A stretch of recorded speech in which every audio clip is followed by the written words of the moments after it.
Durante o período colonial, que se estendeu de 1500 a 1822, o Brasil vivenciou profundas transformações econômicas, sociais e políticas. O início da colonização portuguesa foi marcada pela exploração do pau-brasil, uma madeira altamente valorizada na Europa, que foi o principal recurso da colônia até a década de 1530. A partir da segunda metade do século XVI, a economia colonial passou a ser dominada pela produção de açúcar. O desenvolvimento das grandes plantações de cana-de-açúcar, especialmente nas regiões do Nordeste, como Pernambuco e Bahia, impulsionou uma economia de plantação baseada no trabalho escravo. Com o tempo, a estrutura econômica da colônia foi diversificada.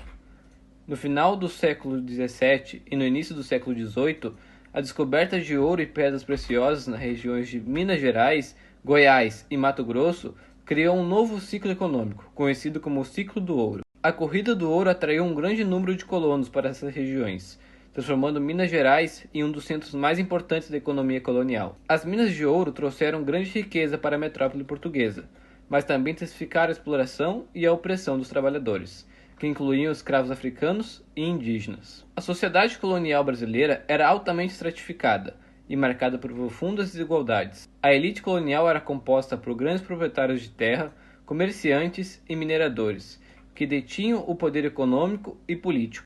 Abaixo deles estavam os pequenos proprietários, artesãos e trabalhadores livres, além de uma vasta população de escravos africanos e indígenas, que formava a base da economia colonial. A estrutura social rígida e as constantes tensões entre os interesses da metrópole portuguesa e as aspirações dos colonos contribuíram para um crescente descontentamento.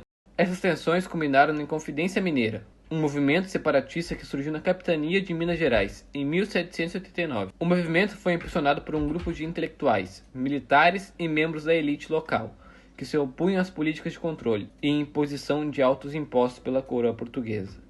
Entre os principais líderes estavam o Joaquim José da Silva Xavier, conhecido como Tiradentes, e outras figuras proeminentes como o minerador e poeta Cláudio Manuel da Costa e o advogado Thomas Antônio Gonzaga.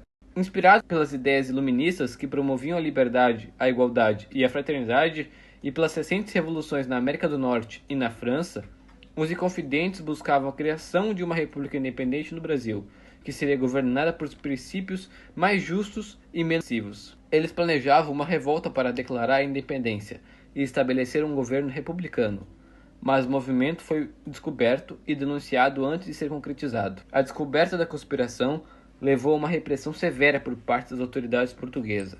Em 1789, os líderes da Inconfidência Mineira foram presos e submetidos a um processo judicial. Tiradentes, o mais notável dos conspiradores, foi condenado à morte e sofreu um destino brutal. Foi enforcado e, após execução, seu corpo foi esquartejado e exposto em locais públicos, como um aviso contra futuras rebeliões. Outros membros do movimento também foram severamente punidos, com penas que incluíam prisão, exílio e confisco de bens. O movimento deixou um legado significativo.